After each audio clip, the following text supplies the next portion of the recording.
Hello, everyone, and welcome to the Nerd Ledger. It is I, Cage, solo again. Jer, it's New Year. It's New Year. Well, it's the day after New Year. But Jer's got the week off, so he's just chilling. He just wants to chill, which we all should chill sometimes, you know what I'm saying? But Happy New Year, everyone. Today, I'm going to talk about What If Season 3. That should be fun. Sorry about that noise. My Queen Amidala ornament fell. It didn't go on a tree this year because it's not. It's not. I mean, it's an ornament, so it's for a tree, but it's not really. Because it's just cool. It just looks cool. That's it. So that's why I have it, and I don't really care about putting it on a tree. I can look at it all year round. Okay. But anyway, I hope everyone had a nice New Year. I spent New Year's Eve. I didn't stay up till midnight because I'm old as fuck. I went to bed at like 11:30, which is still pretty late for me. But pretty much my wife and I just got some dinner. We picked it up and came home and ate, and we watched the last two episodes that came out of Skeleton Crew because we weren't caught up, and then we watched the last two episodes that came out of Creature Commandos because we weren't caught up, and then I walked my dog and went to bed. That was it. That was my New Year's Eve, and then yesterday was New Year, and didn't really do anything. Had the day off of work, but still did a little bit of work because there's always work that needs to be done. But I had the day off, and hopefully other people got to enjoy their days off as well. And if not, sorry. I hope you enjoyed your day at work. It probably wasn't that busy because New Year's Day it's not a very busy day. New Year's Eve is busy, but New Year's Day for most retail isn't very busy. So, but yeah, hopefully everyone had a good New Year and is enjoying life. But leading up to New Year, every day since like the 22nd. It's like the 22nd to the 30th or something. I don't know. What if season 3? Every day we got an episode, and there are thoughts. There are lots of thoughts.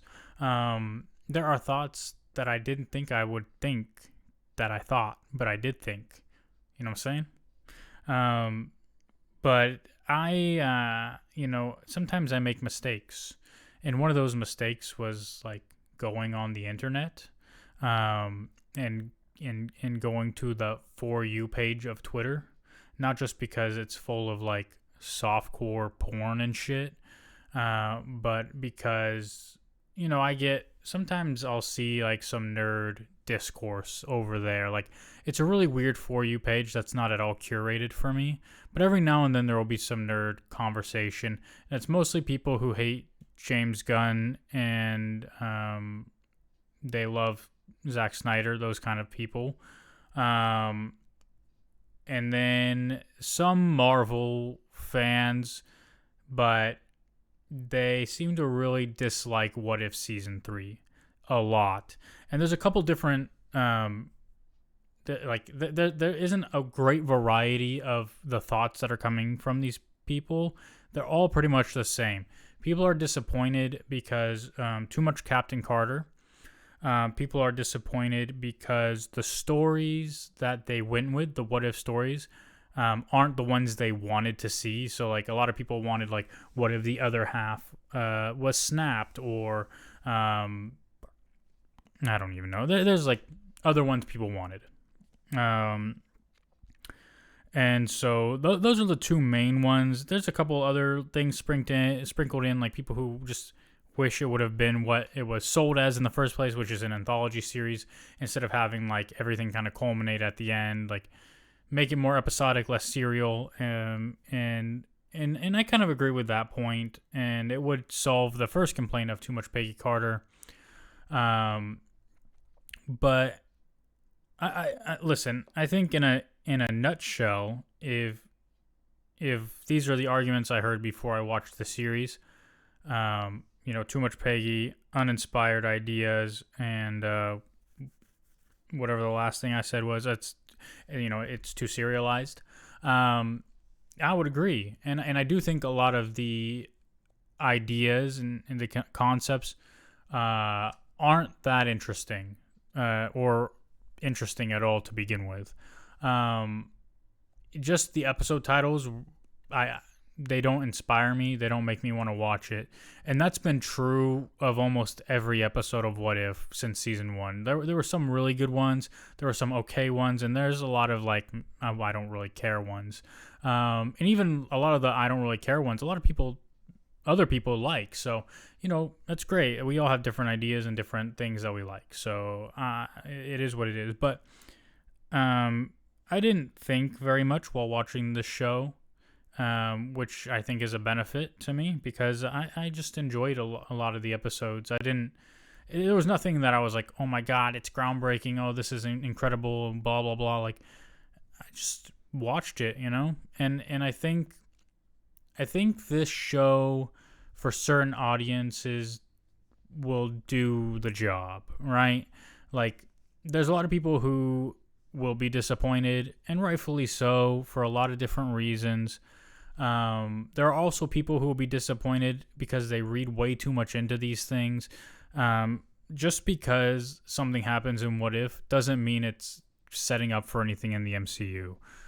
Maybe it is, but it's pretty likely that it's not. Like, these are and should be throwaway stories, like very inconsequential stories. And it is troubling that they try to make them consequential. Sometimes with the serialized version of this show, where at the end you have like the season wrap up with Peggy Carter doing some shit, either becoming like a god or becoming essentially like the universe. Not really, but that's where it gets more into like where people can make the argument like this might be impacting the MCU in some way, shape, or form, but I don't really think it is. And I don't think What If a show about potential other universes should ever be required watching for anybody. And that's how I've always felt about the comic books as well. I never read many What If comics because they just aren't that consequential, and I wasn't that interested in the stories. Obviously, the one that I'm sure most comic book fans have read and that they should read is What If Spider-Man Joined the Fantastic Four, because if I remember correctly, it's like the first What If. But again, it's inconsequential to the greater, the greater story that's being told. So in general, when it comes to comic books, I've never cared much for What If. But I think this show will hit with people who just want to pass the time, or children maybe, because when you're not thinking about it, it's fun. I don't care about the consequences of any of this. I'm just gonna sit here and enjoy it, and I don't care about the concepts at all. What if Hulk fought the Mecha Avengers? I think that's a terrible concept. It's a concept that like kids would love, and like dude bros and people like who want to nerdgasm over shit. Sure, yeah, mechs and monsters and all this shit, right? Like, it's something that I don't care about at all. But I thought it was a decent episode. Like, it's just okay. It's kind of fun. It's kind of cool. All right, no problem. I mean, yeah, the whole doing this gamma shit with all these spawning monsters, kind of whatever, weird. But like overall, pretty enjoyable episode. Darcy and Howard the Duck. I know that episode is gonna make a lot of people mad, but I didn't hate it. I just kind of was there for the ride. It's fun, whatever. I did see a lot of people really disliked the Winter Soldier, Red Guardian one, and they're like, well, they completely threw out the window like his override protocols and all this shit. And again, it's What If. It's inconsequential. It's a fun whatever. I didn't hate that episode either. It has no bearing on our understanding of the MCU at all. It's a What If episode. And sure, yeah, at the end, we got girl power. We got Peggy and Birdie, who is the child of Darcy and Howard the Duck. And we got Storm and we got Kahori as a team, and then they go, you know, oh, and the other complaint, they fumbled Ultron again. It's so inconsequential. Like, yes, they could have done more. Yes, it could have been better. They could have delivered on a lot of these things, but they gave us what they gave us, and for some people, that's gonna be a problem.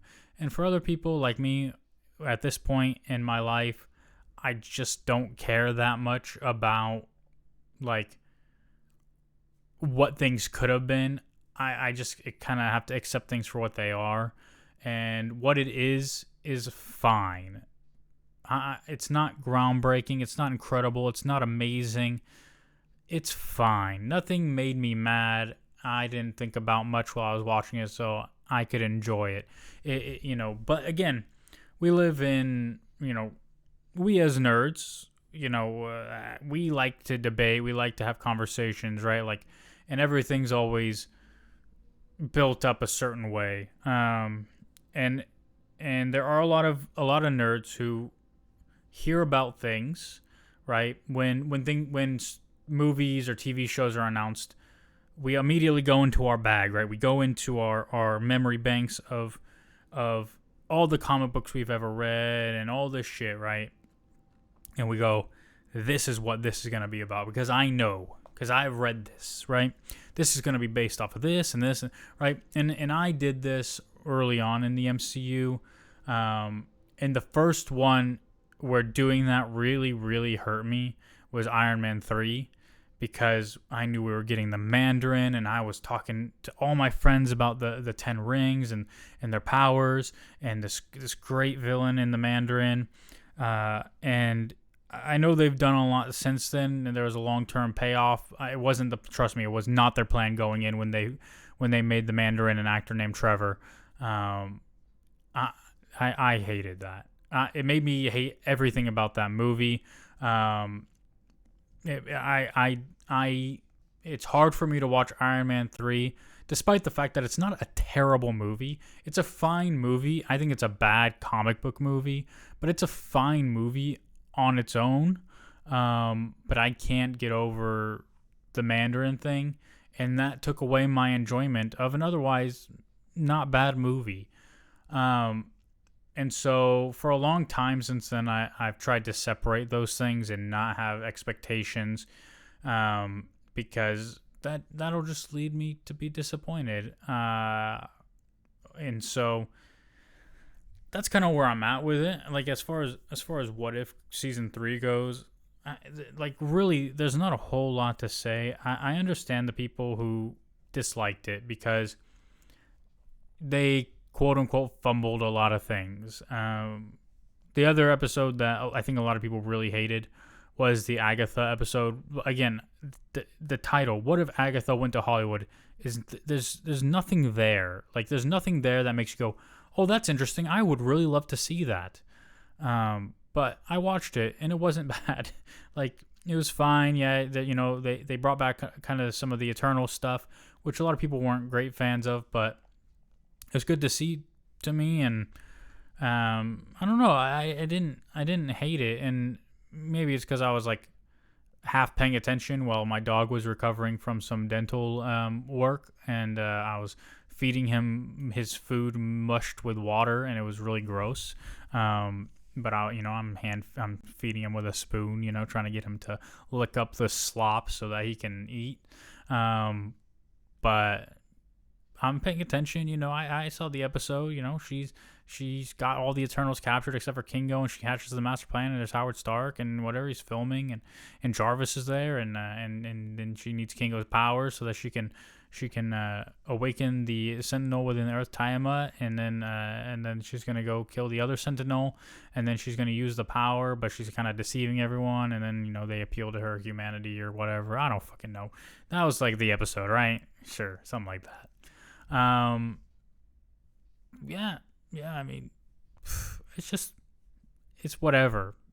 It's not, to me, it's not like, when I compare What If season 3 to the first 5 episodes of Creature Commandos that I've watched, Creature Commandos blows it out the fucking water. Like, it's not even close. Like, Creature Commandos, in my opinion, and Cher and I will hopefully talk about this soon, it is outstanding. in my opinion. Again, there are going to be people who hate it, whether it's because it's done by James Gunn or because it's not their brand of superhero content or whatever it is. But I think it's outstanding. You know, the first episode-ish was kind of slow, but it really picks up, and it is incredible. I love it. I love it. And I could say the same about Skeleton Crew. But again, there are going to be people who hate Skeleton Crew for their own reasons too, and that's okay. So those are the two things on the horizon for us to talk about: is Skeleton Crew and Creature Commandos. But yeah, so something I've actually been thinking a lot about recently, and it relates to What If in the sense that, to me, What If for almost the entire run, all 3 seasons, it's been not very interesting ideas, and some of them are executed pretty well. And this is something that is true in almost any medium I can think of it. Whether it's a TV show, a movie, a book, or even something having to do with work, any kind of plan, stuff, anything, right? There are 2 facets. One is the idea or the concept, and 2 is the execution. And a good plan with terrible execution is always bad. Like, it doesn't matter how good your idea is, how good your concept is. If your execution is poor, it'll never work. You'll never convey what you want to an audience. And again, there's other examples of applying that in real life to certain things.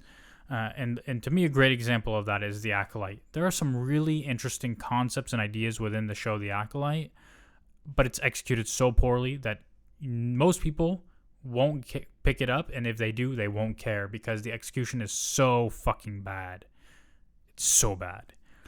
And then there are other things, and to me, What If parts of the show fall into the category of not great ideas, not interesting concepts, but decent execution, right? Like, another great example is Peacemaker, right? There's nothing inspiring about Peacemaker. Nobody's like, oh, they need to make a Peacemaker show, guys.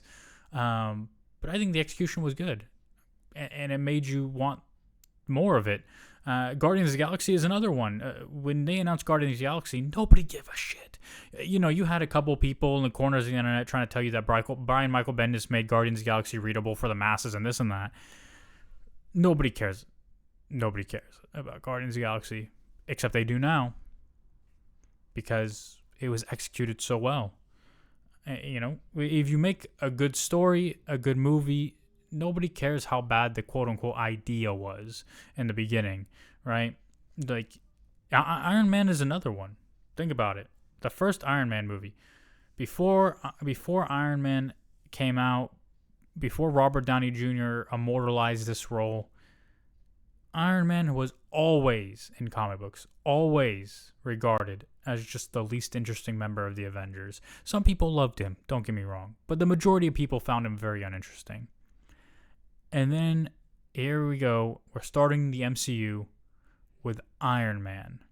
And maybe they chose Iron Man because they thought, if we mess this up, no one will really care because it's Iron Man. And guess what?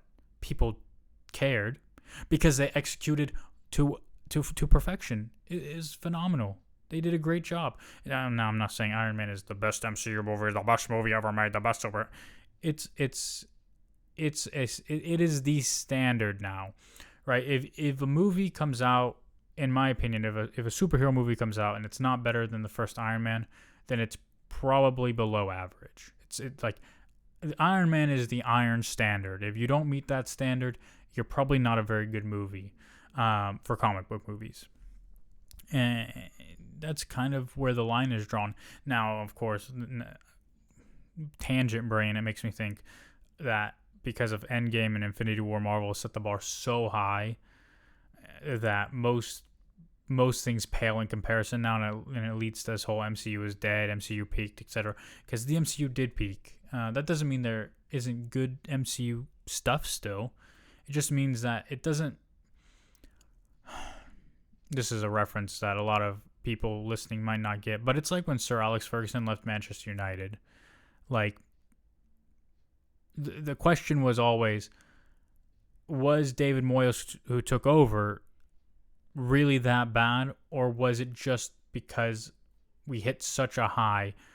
We were, Manchester United were the best team in England for 20 years or so because of Sir Alex Ferguson, and now all of a sudden you get a new manager and he can't reach those heights. Was he that bad? Maybe, but even if he wasn't, he would still, live in that shadow and he pale in comparison. And that's kind of how a lot of the post Endgame MCU movies have been. Was Multiverse of Madness really awful? No, it was fine. But even if it was great, it wouldn't be as good as those movies. And that's true of almost every MCU movie that's come out after the Endgame. So anyway, that's the tangent. Getting back to what I was talking about, which I don't even remember, as concepts, execution, ideas, what if, greatness. I don't know. I've been going on for 20 minutes. I'm gonna wrap it up, but as maybe some people could see, I've been trying to put out a little bit more content, and I've been doing that with like more news segments. And so I'm hoping to continue doing that. I've seen some pickup in the YouTubes because I post these videos to YouTube as well as the audio podcast version. But YouTube has more eyes to it, and someone did comment on my last nerd news video where I was talking about the Batman 2 being delayed, and I was talking about James Gunn and stuff, and I got a comment pretty much about crypto not translating well to screen potentially, and this guy had his own opinions, and I think that's great. And what I will always say to anyone is, if you don't agree with me, that's good. Because you're a different person than me. I don't want everyone to be me. That would be fucking awful. People have their own perspectives because they have their own experiences that shape who they are and how they see the world. And so not everybody is going to watch the same movie and come away with the same conclusion. That's just a reality because we're not the same people. And there's not a problem with that. And it's by talking about our differences and talking about our different ideas and different perspectives that we can grow to understand people more, have a little more compassion, grow as people. And I think that we need more of that and less of this. If you like this, you're awful. If you're a Snyder bot, I hate you. If you support James Gunn, you're what's wrong with comic book fans, blah, blah, blah, blah.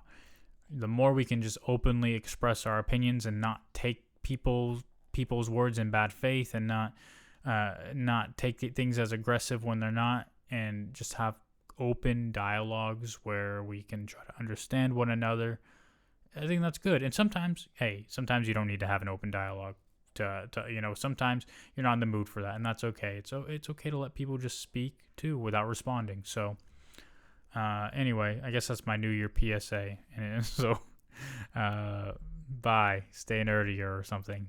Peace out, guys.